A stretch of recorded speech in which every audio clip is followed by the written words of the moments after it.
Hello viewers, welcome to mind game. আজকে Indian পলিটির first class, যেখানে আমরা জাস্ট সিলেবাস ডিসকাস করব। এই সিলেবাস ডিসকাশনের পরে আমরা কিছু প্রিভিয়াস ইয়ারের ইম্পর্টেন্ট কোশ্চেন ডিসকাস করব। ওকে, আজকে জাস্ট সিলেবাস হবে।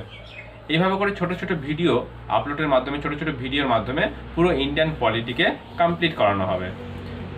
বিভিন্ন গভর্নমেন্টের যে সমস্ত এক্সাম হয়ে থাকে, সেখানে ইন্ডিয়ান পলিটির যে সমস্ত কোশ্চেনগুলো হয়ে থাকে সেগুলো এখানে সলভ করানো হবে।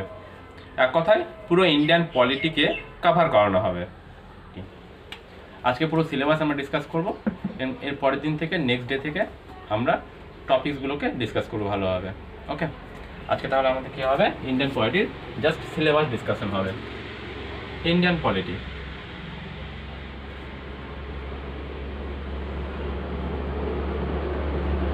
ইন্ডিয়ান পলিটি যাকে আমরা বাংলাতে বলে থাকি রাজব্যবস্থা।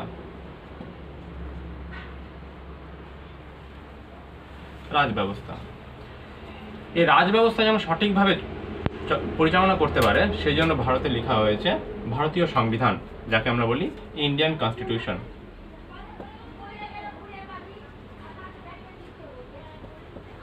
ইন্ডিয়ান কনস্টিটিউশন, ভারতীয় সংবিধান।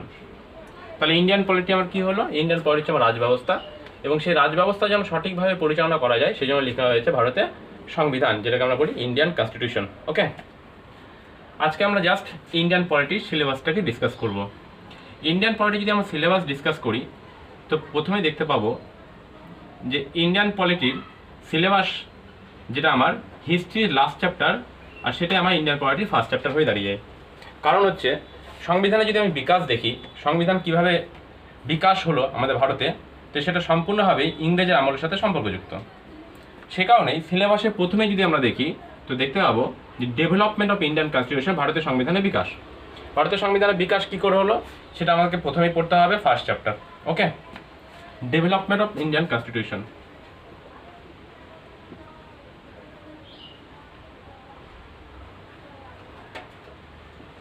অফ ইন্ডিয়ান কনস্টিটিউশন, ভারতীয় সংবিধানের বিকাশ।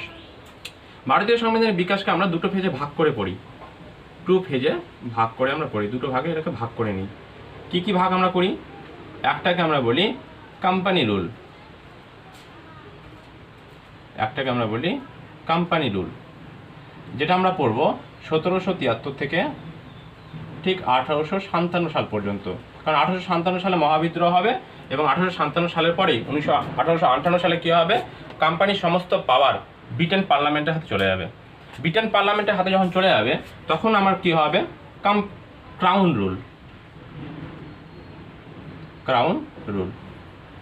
রুল মানে হচ্ছে রাজা বা রানীর শাসন। কারণ 1857 পরেই 1858-তে কী হয়, আমাদের একটা চার্টার পাস হয়, মহারানীর ঘোষণাপত্র আসে, সেখানে কি হয়, কোম্পানির সমস্ত পাওয়ার ব্রিটিশ পার্লামেন্টের হাতে চলে যায়, যেটাকে আমরা ক্রাউন রুল বলে থাকি, যেটা আমরা পড়ব 1858 থেকে 1947। সিলেবাসে first chapter development of Indian constitution, যেটাকে আমরা দুটো পেজে ভাগ করে পড়ে নিলাম। চলো এবার সেকেন্ডে আমরা পড়ব স্বাধীনতার ঠিক আগে, 1947-এর আগের ঘটনা। 1946-এ কী হয়, আমাদের ভারতে একটা ভোট হয়, যেটাকে আমরা বলি গণপরিষদের ভোট, কনস্টিটিউয়েন্ট অ্যাসেম্বলি। ওকে, এই কনস্টিটিউয়েন্ট অ্যাসেম্বলিটা আমাদের ভালো করেই পড়তে হবে। কনস্টিটিউয়েন্ট অ্যাসেম্বলি, গণপরিষদের ভোট। এই ভোট কিন্তু আমাদের স্বাধীনতার আগে হয়েছিল, বিফোর ইন্ডিয়ান ইন্ডিপেন্ডেন্ট। স্বাধীনতার আগে কনস্টিটিউয়েন্ট অ্যাসেম্বলি ভোট হয়েছিল, এবং সেখানে আমার অস্থায়ী সরকার গঠন হয়েছিল, যেটাকে আমরা বলি ইন্টারিম গভর্নমেন্ট।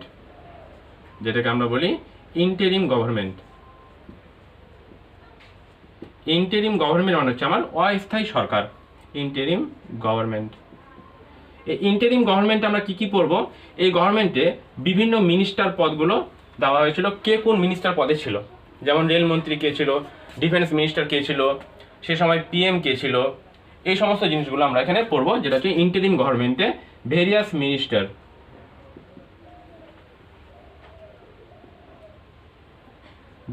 মিনিস্টারগুলো আমরা এখানে পড়বো। সি নাম্বার, 2 নাম্বার চ্যাপ্টারের সি। এরপর আমরা কি পড়ব, আমাদের ভারতীয় সংবিধানের যে সমস্ত কনসেপ্টগুলো আছে, যেমন হচ্ছে প্রেসিডেন্টের কনসেপ্ট, যেমন হচ্ছে প্রধানমন্ত্রীর কনসেপ্ট, এগুলো সমস্ত বাইরের দেশ থেকে ধার করা, সেটাকে আমরা বলে থাকি ফরেন সোর্সেস। তো ফরেন সোর্সেসগুলো আমাদেরকে এখানে পড়তে হবে। ফরেন সোর্সেস, বিদেশ থেকে কোথায় কিভাবে ধার করেছে, কোন কনসেপ্ট কোথায় থেকে নেওয়া হয়েছে, সেগুলো আমরা এখানে ডিটেলস পড়ব। দেন ডিতে আমরা পড়ব features of Indian constitution. Features of Indian constitution. এই ফিচার্স মিনিং তো আর বলতে হবে না, সবাই মোবাইল ইউজ করছে, ফিচার্স মিনিং কি সবাই জানে। ফিচার্স অফ ইন্ডিয়ান কনস্টিটিউশন আমরা এখানে পড়ে নেব। তাহলে আমরা কি কি দেখলাম, ইন্ডিয়ান পলিটি হচ্ছে আমার রাজব্যবস্থা, যে রাজব্যবস্থা যেন সঠিকভাবে পরিচালনা করতে পারে সেজন্য লেখা হয়েছে ভারতীয় সংবিধান, যেটাকে আমরা বলছি ইন্ডিয়ান কনস্টিটিউশন। তার সিলেবাসে প্রথমে দেখতে পেলাম যে ডেভেলপমেন্ট অফ ইন্ডিয়ান কনস্টিটিউশন, যেটাকে আমরা দুটো ফেজে ভাগ করে পড়ি। একটাকে আমরা বলি কোম্পানি রুল, যেটা 1773 থেকে 1857 সাল অব্দি আমরা পড়বো। সেকেন্ড ফেজ হচ্ছে আমার ক্রাউন রুল, যেটাকে আমরা 1858 থেকে 1947 পর্যন্ত পড়বো। দেন আমরা কি পড়বো, কনস্টিটিউয়েন্ট অ্যাসেম্বলি, গণপরিষদের ভোট। এরপরে আমরা কি করবো, ভোটের পরে আমাদের ইন্টারিম গভর্নমেন্ট গঠন হবে, যেখানে ভেরিয়াস মিনিস্টারগুলো আমাদের থাকবে, সেগুলো আমরা পড়বো, যেটা হচ্ছে before independent. Next foreign sources, বিদেশ থেকে কোন দেশ থেকে কি কনসেপ্টটা ধার নেওয়া হয়েছে সেটা আমরা এখানে পড়বো। আর next features of Indian constitution. Second chapter আমার এখানে ক্লোজ হবে। Next third chapter.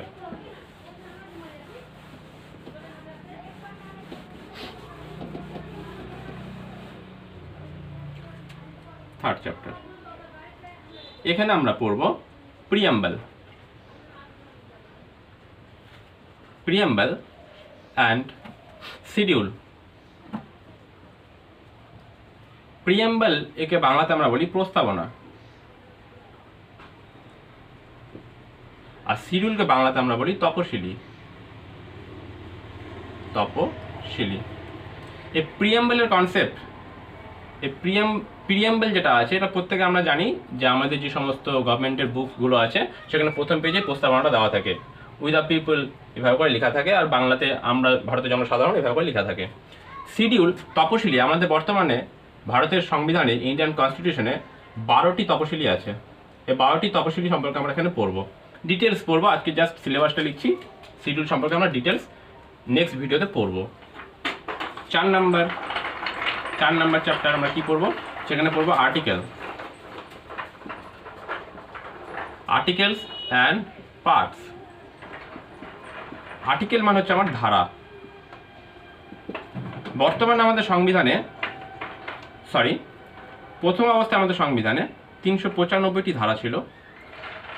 In present সিচুয়েশনে আমাদের সংবিধানে 448টি ধারা বর্তমান। প্রথম অবস্থায় 395টি ছিল এবং সংবিধান সংশোধনের মাধ্যমে সেই আর্টিকেলটা বেড়ে গিয়ে এখন হয়েছে 448টি। এবং পার্টস আমরা পড়ব 22টি পার্ট। 22টি পার্টই আমরা পড়ব। এখান থেকে আমাদের মোটামুটি সিলেবাসটা আমাদের কমপ্লিট। এই 22টি পার্টের মধ্যে কি কি থাকবে এরপরে আমরা এটা দেখে নেব যে 22টি পার্টে সাবজেক্ট কি আছে এবং পার্টগুলো কিভাবে বিন্যস্ত আছে সংবিধানে, প্রত্যেকটা পার্ট কত ধারা থেকে কত ধারা পর্যন্ত বিন্যস্ত সেগুলো আমরা পড়ব। ওকে, চলো এবার পার্টগুলো আমরা দেখে নিই। পার্ট আমরা কিন্তু জাস্ট সিলেবাস লিখছি, এখনো আমরা চ্যাপ্টারে ঢুকিনি, জাস্ট সিলেবাস লিখছি আমরা। এখানে লিখলাম আমি সাবজেক্ট,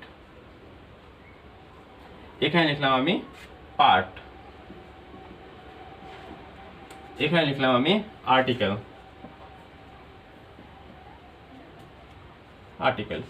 ওকে, তো প্রথম যদি আমি দেখি, প্রথমে দেখতে পাবো আমি ইউনিয়ন অ্যান্ড স্টেট, কেন্দ্র এবং রাজ্য সম্পর্কে প্রথমে আমরা সাবজেক্ট পাবো ইউনিয়ন অ্যান্ড স্টেট, যেটা আমার পার্ট নাম্বার 1-এ বিলং করে, যেটা আমরা আর্টিকেল পড়বো 1 থেকে 4 পর্যন্ত, 1 to 4 আর্টিকেল নাম্বার, যেখানে আমরা কি পড়বো, কেন্দ্র এবং রাজ্য, ইউনিয়ন অ্যান্ড স্টেট।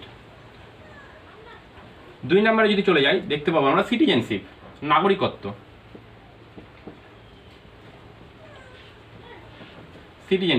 একে আমরা কি পড়ে থাকি বাংলাতে নাগরিকত্ব, যেটা আমরা পড়বো পার্ট নাম্বার 2-এ। যেটা আর্টিকেল পড়বো আমরা 5 থেকে 11 পর্যন্ত। 3 নাম্বার আমরা পাবো ফান্ডামেন্টাল রাইট। ফান্ডামেন্টাল রাইট একে আমরা বাংলাতে বলে থাকি মৌলিক অধিকার, যেটা আমার পার্ট 3-তে পড়ে। এখানে আর্টিকেল পাবো আমরা 12 থেকে 35 পর্যন্ত। Fundamental right. 4 নাম্বার, এরপরে পাবো আমরা রাষ্ট্রের নির্দেশামূলক নীতি, যেটাকে আমরা ইংলিশে বলে থাকি directive principal of state policy, সংক্ষেপে আমরা বলি ডিপিএসপি।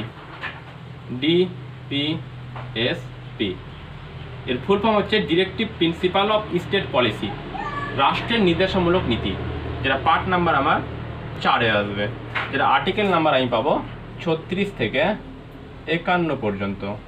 ওকে। 5 নাম্বার, এরপরে আমরা পাবো ফান্ডামেন্টাল ডিউটি, মৌলিক কর্তব্য।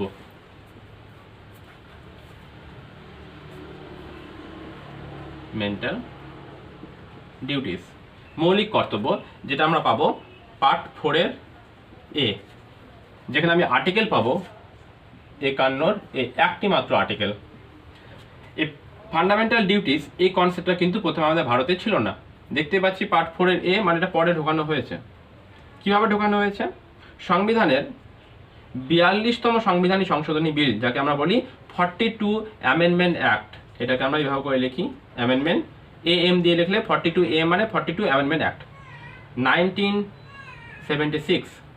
42তম সংবিধান সংশোধনী বিল 1976 সালে সংবিধান সংশোধন করে ফান্ডামেন্টাল ডিউটিসকে 51 এ আর্টিকেলে ঢোকানো হয় এবং পার্ট 4-এর এ এটা নতুনভাবে ক্রিয়েট করা হয়।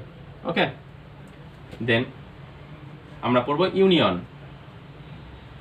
ইউনিয়ন মানে হচ্ছে আমার কেন্দ্র, কেন্দ্র, যেটা আমাদের পার্ট নাম্বার 5-এ পড়বো আমরা, যেটা আর্টিকেল নাম্বার আমরা পাবো 52 থেকে 151 পর্যন্ত।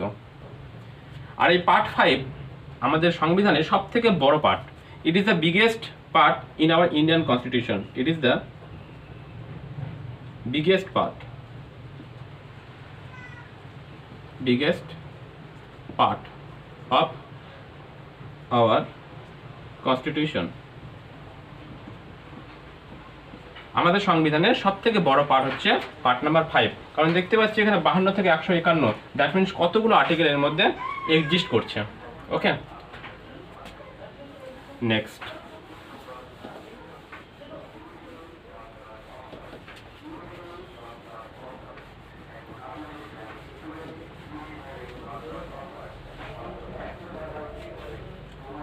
এরপর পড়বো আমরা স্টেট, মানে হচ্ছে রাজ্য।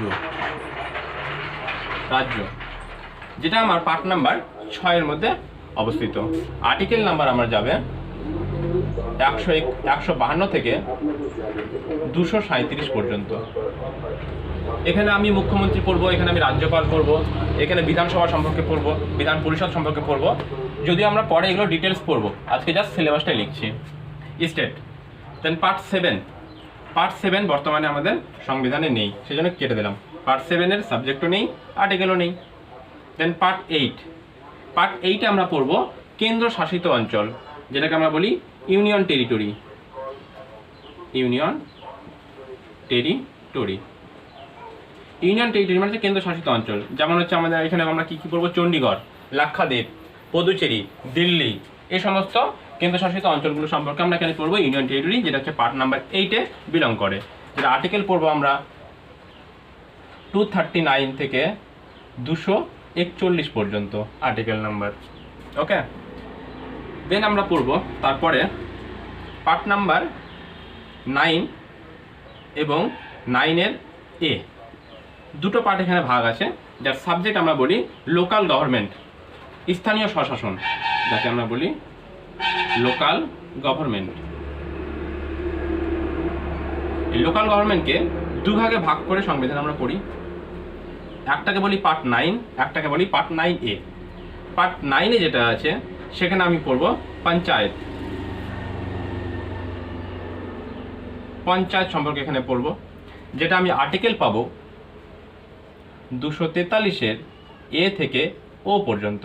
দ্যাট মিনস 243-এর এ, 243-এর বি, 243-এর সি, এভাবে করে ও পর্যন্ত। পার্ট 9-এ এখানে আমরা পড়ব মিউনিসিপ্যালিটি।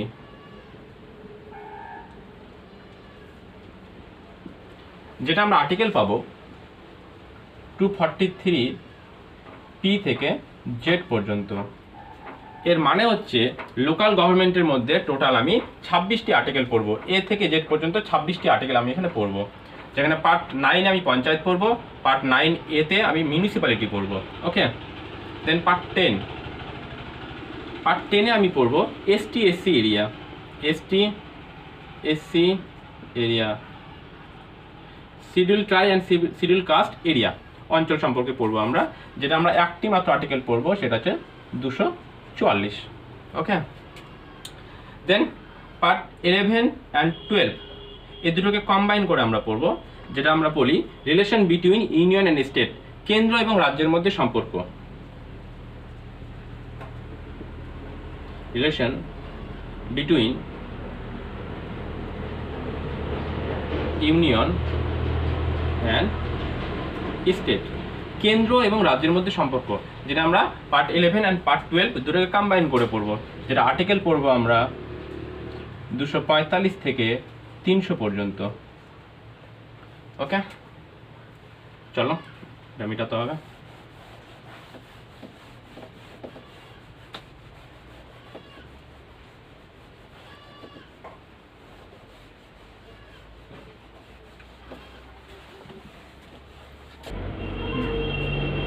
নেক্সট আমাদের পার্ট 13। পার্ট 13-এ যেটা আমরা সাবজেক্ট পড়ি সেটাকে আমরা বলি trade and commerce. Trade and commerce, trade and commerce যেটা পার্ট 30-তে পড়বো। যেখানে আমি আর্টিকেল পড়বো 301 থেকে 307 পর্যন্ত আর্টিকেল। দেন পার্ট 14-এ পড়বো কেন্দ্র এবং রাজ্যের মধ্যে যে সমস্ত চাকরিগুলো হয়, যেমন হচ্ছে ইউপিএসসি পরীক্ষা, ডাব্লিউবিসিএস পরীক্ষা, বিভিন্ন রাজ্যের যে সমস্ত পরীক্ষাগুলো হয়ে থাকে সেই সমস্ত সার্ভিস সম্পর্কে পড়বো। যেটাকে আমরা বলি service under union and state, কেন্দ্র এবং রাজ্যের মধ্যে যে সমস্ত সার্ভিসগুলো আছে সেগুলো পড়বো, যেটা পার্ট নাম্বার 14-এ আছে আমার। যেটা আমরা আর্টিকেল পড়বো 308 থেকে 323 পর্যন্ত। ওকে, দেন পার্ট 15 এখানে আমি পড়বো ইলেকশন কমিশন। পার্ট 15 যেটা আমি আর্টিকেল নাম্বার পড়বো 324 থেকে 329 পর্যন্ত, পার্ট 15। দেন পার্ট 16 এখানে আমি পড়বো special provisions for special category. That means যেমন আমাদের এসটি কমিশন আছে, এসসি কমিশন আছে, ওবিসি কমিশন আছে, স্পেশাল প্রভিশন করা আছে এই সমস্ত স্পেশাল ক্যাটাগরির জন্য। তো সেই সমস্ত প্রভিশনগুলো আমরা এখানে পড়বো, যেটাকে আমরা বলি special provision for special category. Special provision for special category, special provision for special category, part number 60। যেখানে আর্টিকেল পড়বো আমরা 330 থেকে 342 পর্যন্ত। দেন পার্ট 17 এখানে আমরা পড়বো অফিসিয়াল ল্যাঙ্গুয়েজ।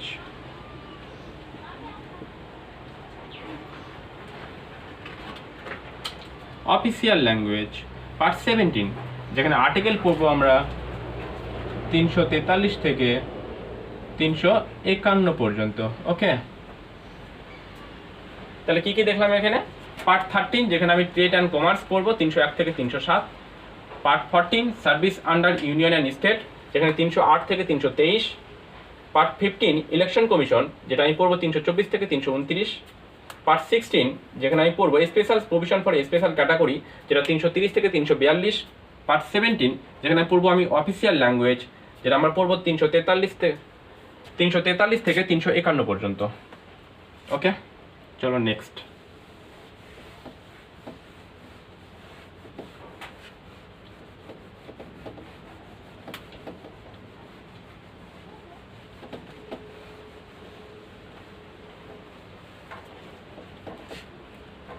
পার্ট 18, যেখানে আমরা কি করে থাকি, এমার্জেন্সি, আপাতকালীন, এমার্জেন্সি। এই পার্ট 18কে আমাদের খুব ভালোভাবে পড়তে হয়, কারণ এই পার্ট 18 থেকে বিভিন্ন এক্সামে এখান থেকে আর্টিকেলটা দেখতে পাওয়া যায়। যেখানে আমরা আর্টিকেল পড়ব 352 থেকে 360 পর্যন্ত। দেন পড়বো আমরা পার্ট 19, যেটাকে আমরা বলি মিসলেনিয়াস, বিবিধ, মিসলেনিয়াস, বিবিধ। পার্ট 19 যেটা আমরা পড়ব 361 থেকে 367 পর্যন্ত। দেন পার্ট 20, পার্ট 20তে আমরা পড়ি সংবিধান কিভাবে সংশোধন করা যাবে। কারণ আমাদের সংবিধানে প্রাবধান করা আছে যে পরিস্থিতি বিশেষে সময়ের সাপেক্ষে আমাদের কনসেপ্টগুলো যখন চেঞ্জ হয় আমরা সংবিধানকে সংশোধন করতে পারবো। সংবিধান সংশোধন করা যদি প্রভিশন না থাকতো তাহলে অনেক প্রবলেম হতো। 1949 সালে মানুষের যে ধারণা ছিল সেই ধারণা কিন্তু এখন মানুষের নেই। প্রয়োজনের তাগিদে সেটাকে সংশোধন করতেই হতে পারে। সেই জন্য আমাদের সংবিধানে প্রাবধান করা আছে 20 নম্বর পার্টে, যেটাকে আমরা বলি সংবিধান সংশোধন, কনস্টিটিউশন অ্যামেন্ডমেন্ট, কনস্টিটিউশন অ্যামেন্ডমেন্ট বলে থাকি সেটাকে আমরা। AM লিখলাম শুধু, অ্যামেন্ডমেন্ট ফুল লিখলাম না আমি। কনস্টিটিউশন অ্যামেন্ডমেন্ট পার্ট নাম্বার 20, যেখানে একটি মাত্র আর্টিকেল আমরা পড়ি 368, 368 নম্বর আর্টিকেল। এই 368 নম্বর আর্টিকেলে ডিটেলস বলা আছে আমরা সংবিধানকে কিভাবে সংশোধন করতে পারি। ওকে, দেন পার্ট 21, দ্যাট মিনস 21। এখানে আমরা কি পড়ব, টেম্পোরারি প্রভিশন,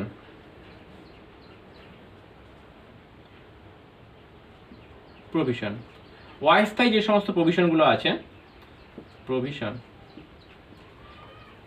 টেম্পোরারি প্রভিশন, অস্থায়ী প্রভিশন মানে হচ্ছে যেমন 370 ধারা, যেটা আমাদের জম্মু কাশ্মীরে লাগু ছিল, কিন্তু সংবিধান থেকে এটা কি হয়েছে, এখন হটে গেছে 370 ধারা। এটা কি ছিল, টেম্পোরারি ছিল।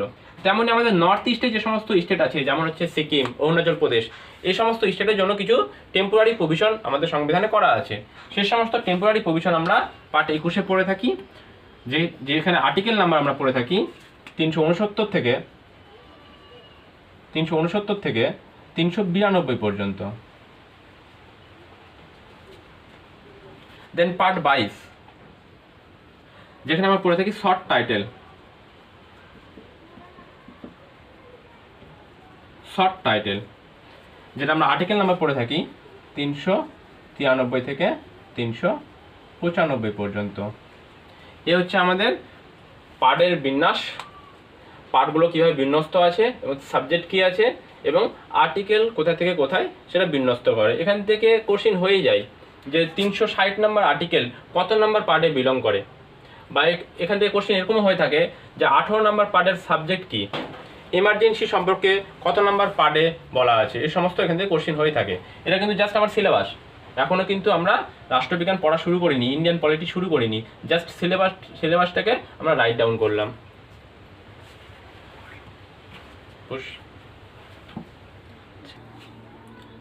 তাহলে এই পর্যন্ত আমরা কি দেখলাম, যে ইন্ডিয়ান পলিটি হচ্ছে আমার রাজব্যবস্থা, যেটাকে সুষ্ঠুভাবে পরিচালনা করার জন্য আমাদের তৈরি হয়েছে ইন্ডিয়ান কনস্টিটিউশন। যা সিলেবাসটা আমরা প্রথমে দেখতে গিয়ে দেখলাম যে ডেভেলপমেন্ট অফ ইন্ডিয়ান কনস্টিটিউশন, যেটাকে আমরা দুটো পেজে ভাগ করে পড়লাম। একটাকে আমরা বলি কোম্পানি রুল, যেটা আমরা পড়ি 1773 থেকে 1857, অ্যান্ড দেন ক্রাউন রুল, যেটাকে আমরা পড়ি 1857 থেকে 1947। তারপর আমরা কি দেখলাম, গণপরিষদের ভোট, কনস্টিটিউয়েন্ট অ্যাসেম্বলি। গণপরিষদের ভোট আমরা কবে হয়েছিল, স্বাধীনতার আগে, বিফোর ইন্ডিপেন্ডেন্ট, 1946-এ ভোটটা হয়। ভোট হওয়ার পরে আমার সরকার গঠন হয়, যেটাকে আমরা বলি ইন্টারিম গভর্নমেন্ট। সেখানে ভেরিয়াস মিনিস্টার সম্পর্কে আমরা পড়ব। এরপরে আমরা কি দেখলাম, বিভিন্ন দেশ থেকে আমাদের সংবিধানে যে কনসেপ্টগুলো গ্রহণ করা হয়েছে সেগুলো আমরা দেখলাম, যেটাকে আমরা বলি ফরেন সোর্সেস। এরপরে নেক্সট আমরা কি দেখলাম, ইন্ডিয়ান কনস্টিটিউশনের features of Indian constitution. Then 3 নম্বরে আমরা কি দেখলাম, আমরা সেখানে প্রিএম্বল অ্যান্ড শিডিউল সম্পর্কে পড়বো এক কথায়।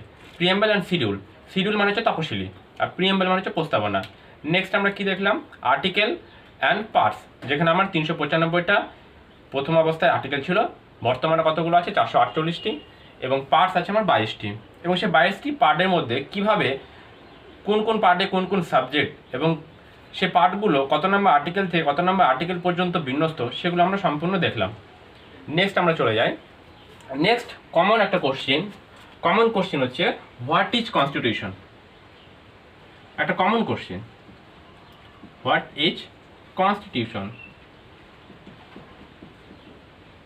সংবিধান কি? এটা এমনি জেনারেল প্রশ্ন, এখান থেকে আমার কনসেপ্টটা থাকা উচিত, সে কারণে আমি এটাকে ডিসকাস করছি। What is constitution? তো কনস্টিটিউশনে যদি আমি প্রথমেই দেখি, এর 3টে পয়েন্ট আমরা দেখতে পাবো। ফার্স্ট পয়েন্টটাকে আমরা বলে থাকি, it is the written document to rule in India. ইট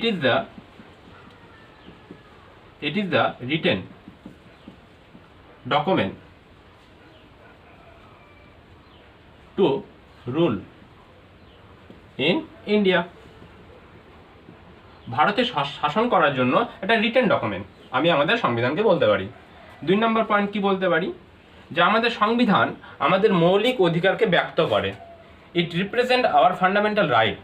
ওকে, আমি বলতে পারি ইট রিপ্রেজেন্ট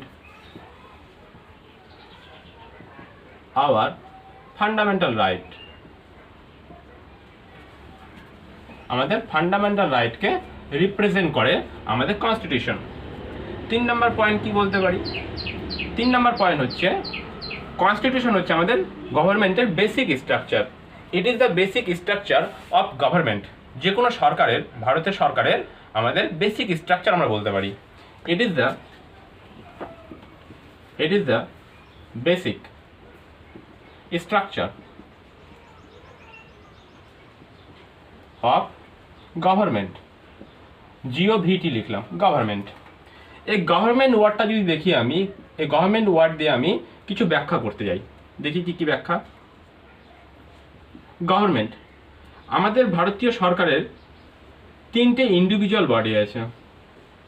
সরকার 3টি ইন্ডিভিজুয়াল বডি নিয়ে আমাদের দেশে কাজ করছে। কি কি বডি? প্রথমটাকে আমরা বলি লেজিসলেচার।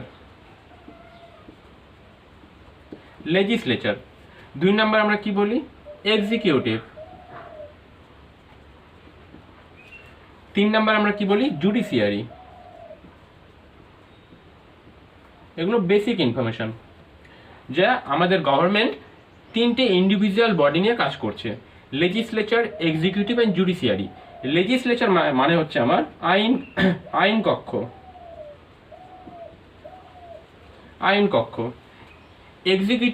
এক্সিকিউটিভ মিনস তো আমরা সবাই জানি এক্সিকিউটিভ অফিসার, নাম তো শুনেছি আমরা সবাই। জুডিশিয়ারি মানে হচ্ছে আমার বিচার বিভাগ। লেজিসলেচারের কাজ কি? এর ওয়ার্ক ফাংশন কি? এর ওয়ার্ক ফাংশন হচ্ছে আমার, এ কি করে? আইন বানায়, টু মেক ল। এ কি করে?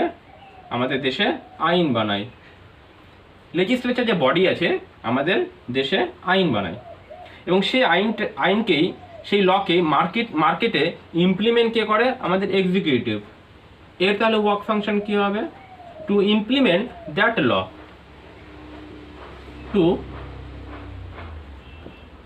ইমপ্লিমেন্ট দ্যাট ল, সেই আইনটাকে ইমপ্লিমেন্ট করে। অ্যান্ড জুডিশিয়ারি কি করে? এর কাজ কি? এই হচ্ছে এই আইনের রিভিউ করে, চেক করে আইনটা ঠিক আছে কিনা। এর তাহলে কি ওয়ার্ক কি হবে? রিভিউ করা। যদিও রিভিউয়ের আর্টিকেল আমরা পড়বো, জুডিশিয়ারি রিভিউ আমরা পড়ে থাকি, সুপ্রিম কোর্টের রিভিউ পাওয়ার আমরা দেখব যে 137 নম্বর যেটা আর্টিকেল আছে আমাদের সংবিধানে, 137 নম্বর আর্টিকেল অনুযায়ী সুপ্রিম কোর্ট রিভিউ করতে পারে, নিজের ওন জাজমেন্টের উপরে রিভিউ করতে পারে, নিজের দেওয়া জাজমেন্টের উপর রিভিউ করতে পারে। সেটা হচ্ছে 137 নম্বর আর্টিকেল অনুযায়ী। যদি আমরা এটা পরে পড়বো, এটা মিশিয়ে দিলাম, এটা বাড়তি ইনফরমেশন। তাহলে কি দেখলাম?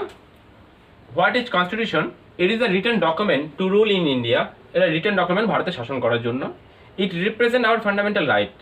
এটি আমাদের কি? মৌলিক অধিকারকে ব্যক্ত করে। 3 নম্বর কি দেখলাম? It is a basic structure of government.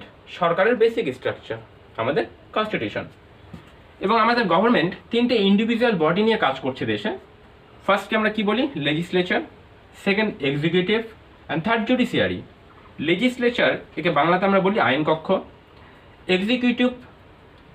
And judiciary, জুডিশিয়ারিকে আমরা বলি বিচার বিভাগ। লেজিসলেচারের কাজ কি? টু মেক ল, আইন বানানো, এর কাজই হচ্ছে আইন বানাবে। লেজিসলেচারের মধ্যে আমার কে পড়ছে? পার্লামেন্ট। পার্লামেন্টের মধ্যে কী কী আছে? লোকসভা, রাজ্যসভা, এগুলো আমরা পরে পড়বো। লেজিসলেচারের মধ্যে কিন্তু আমাদের বিধানসভাটাও পড়বে, স্টেট লেজিসলেচার যেটাকে আমরা বলে থাকি, ওটা পরে আমরা ডিটেলস ডিসকাস করবো। এক্সিকিউটিভ কী করে? টু ইমপ্লিমেন্ট দ্যাট ল, সে আইনটাকে মার্কেটে লাগু করে, দেশে লাগু করে। জুডিশিয়ারির কাজ কি? রিভিউ করা, আইনটাকে রিভিউ করে।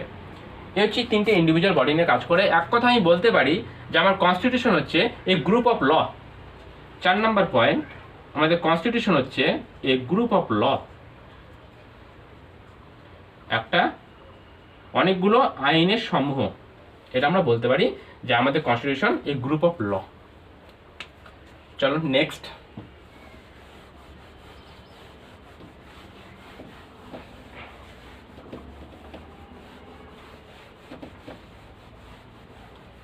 এরপরে কিছু ছোট ছোট বেসিক কোশ্চিন এখান থেকে হয়ে থাকে। First question, the oldest constitution, সব থেকে পুরনো সংবিধান। ওল্ডেস্ট কনস্টিটিউশন, সব থেকে পুরনো সংবিধান কোন দেশের? সেটা হচ্ছে আমার USA, United state of America, USA. ঘটনাটা হচ্ছে আমার 17ই সেপ্টেম্বর 1787 সাল। 17ই সেপ্টেম্বর 1787 সাল ইউএসএ নিজের কনস্টিটিউশনকে অ্যাকসেপ্ট করে, গ্রহণ করে, অ্যাকসেপ্ট করে, এবং সেই কনস্টিটিউশন অ্যাপ্লাই হয় 21শে জুন 1788 সালে। এটা অ্যাপ্লাই হয়, দেশে অ্যাপ্লাই হয়। একটা অ্যাকসেপ্টেড ডেট, একটা apply date. The oldest constitution আমাদের ইউএসএ, যেটা 17 সেপ্টেম্বরে আমি তো বললামই। 2 নম্বর, দ্য বিগেস্ট কনস্টিটিউশন, সব থেকে বড় কনস্টিটিউশন, সেটা হচ্ছে আমার ব্রিটেন। কিন্তু এর একটা খাসিয়াত আছে, সেটা হচ্ছে এর যে কনস্টিটিউশন সেটা হচ্ছে আনরিটেন। এর কোশ্চিন হয়ে থাকে আনরিটেন সংশোধন কার আছে? ব্রিটেন। এবং সব থেকে বিগেস্ট কনস্টিটিউশন কার? ব্রিটেনের। এখান থেকে কিছু ইনফরমেশন আমাদের সংবিধানের সাথে কানেক্ট আছে। কারণ হচ্ছে 1215 সালের ঘটনা। 1215 দিকে ব্রিটেনে তখন রাজা ছিল কিং জন, সেখানকার রাজা। এ কি করেছিল? এই কিং জনই প্রথম ফান্ডামেন্টাল রাইটের কনসেপ্ট নিয়ে এসেছিল। Fundamental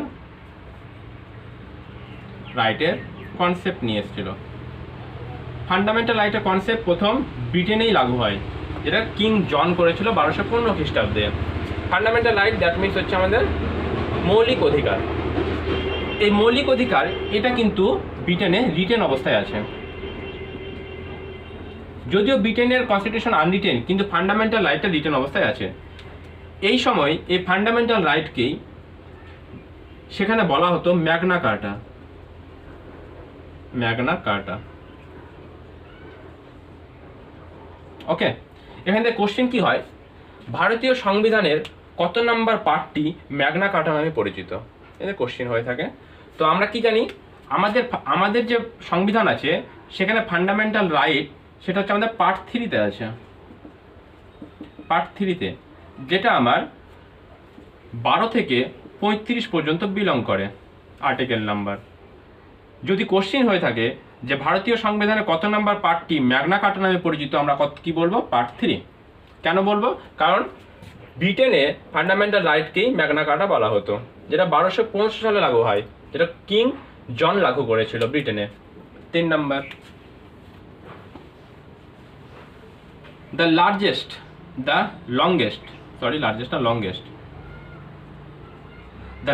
constitution.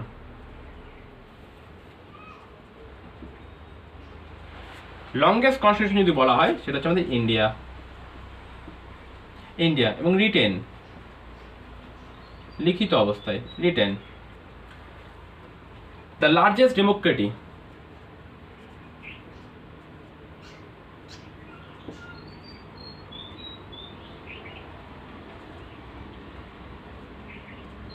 The largest democracy, এটা হচ্ছে আমার ইন্ডিয়া।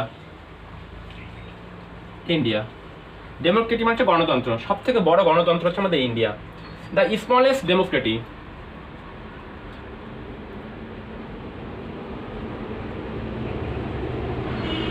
সেটা হচ্ছে নাইরু, একটা দেশের নাম নাইরু। এটা হচ্ছে আমার স্মলেস্ট ডেমোক্রেসি।